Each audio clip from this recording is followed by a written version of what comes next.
I see this all the time in Omaha, where people are trying to downsize and retire in the most comfortable way possible in the home that they want to retire in, but they end up making costly mistakes that they didn't necessarily think through when they were making this big life change. So today I'm sharing the 5 most common mistakes I see when folks are retiring in Omaha and how you can avoid them. I'll help you save money, reduce stress, and make the move on your terms. My name is Morgan Putnam and I am a local realtor. Let's get into it.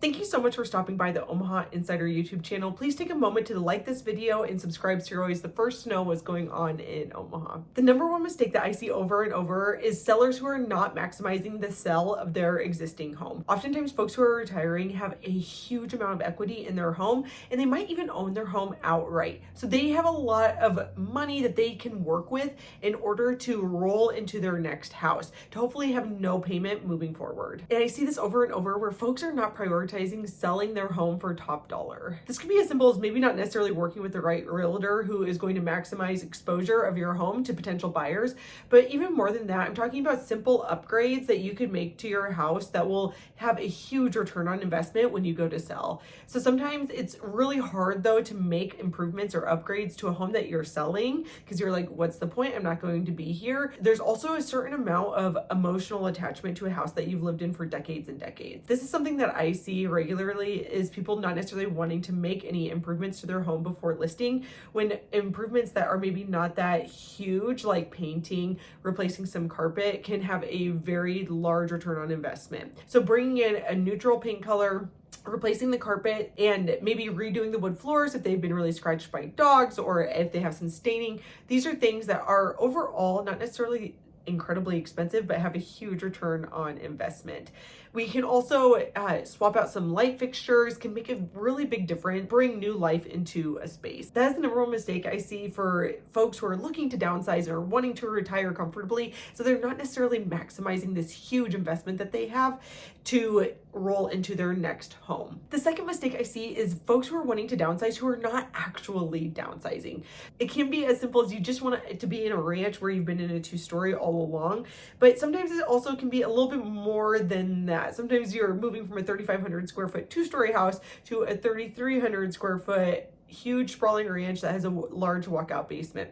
And there's nothing wrong with that. And sometimes it takes multiple moves to get really to that true downsized home, especially in Omaha, where we do have a lot of ranch style homes. Especially in the suburbs, there are a lot of different options for that. And a lot of times they try to have walkout basements wherever a lot allows because that appeals to a lot of people. But then you end up moving from a large home to another large home. So you're not necessarily going to make that big savings by downsizing in taxes, in yard work, and in maintaining a home that's really large. So I do see this a lot because it is hard for folks to get rid of some of the things that they've collected over the years. And so they end up just kind of moving almost into the same size space, but maybe it's all on one level. And there's absolutely nothing wrong with that. It's just something to be aware of that then maybe down the road, again, you might need to downsize. If you're trying to find a space that is truly smaller, there's obviously just smaller single family residences, but there's also villas and condos and townhomes. So there's plenty of other options if you are wanting to truly downsize the amount of space that you have. When I'm talking with folks who are wanting to downsize, who are in that retirement stage of life, something I hear over and over is that they're not necessarily thinking about the things that you need to be thinking about for this stage of life. Oftentimes I hear folks who are still thinking about things like, oh, what's the schools like? How is the yard? And there's nothing wrong with those things. Obviously, being in a school district that is thriving is going to only help your house appreciate more, but that's not necessarily the main priority if you aren't planning on raising kids in that home. It's more important to think about what you want your lifestyle to look like when you are in this retirement stage, in this downsizing stage of life. So do you want to be close to your friends? Do you want to be close to whatever community groups and organizations you're a part of? Do you want to be close to your grandkids? Those are the types of questions that are important to be being asked instead of things that you probably thought about with that last house that you might have purchased, focusing more so about like what is the best for my kids. In Omaha, we're seeing more and more developments that are geared just towards like villas, which is amazing is that like perfect middle ground of a smaller yard, maybe a little bit of a smaller footprint of a house, but still a single family residence.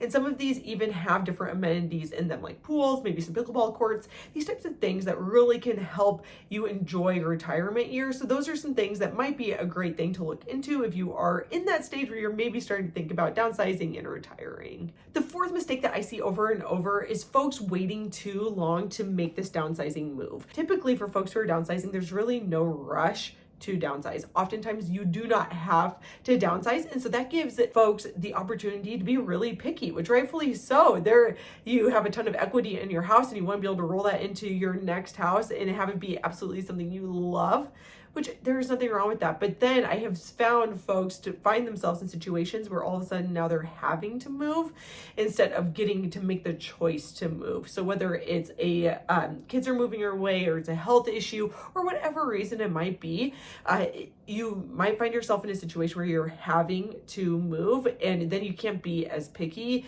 on the house that you are buying for your retirement home. And so then it becomes, instead of like this fun, exciting thing where you're getting to choose where you want to spend your next decades of life and finding something that aligns up perfectly with your lifestyle, with your just having to kind of choose from what's available at the time when all of a sudden you have to move. So it's a little bit better to try to be proactive in making this move happen, which that rolls perfectly into the fifth mistake and the final mistake that I see over and over with folks who are needing to downsize. Oftentimes I hear that there's really no financial plan in place to make this move. In Omaha right now, it can be difficult to get your offer accepted on a house if it has a home sale contingency. And that is the number one way that folks tend to plan on buying a home, is through a home sale contingency.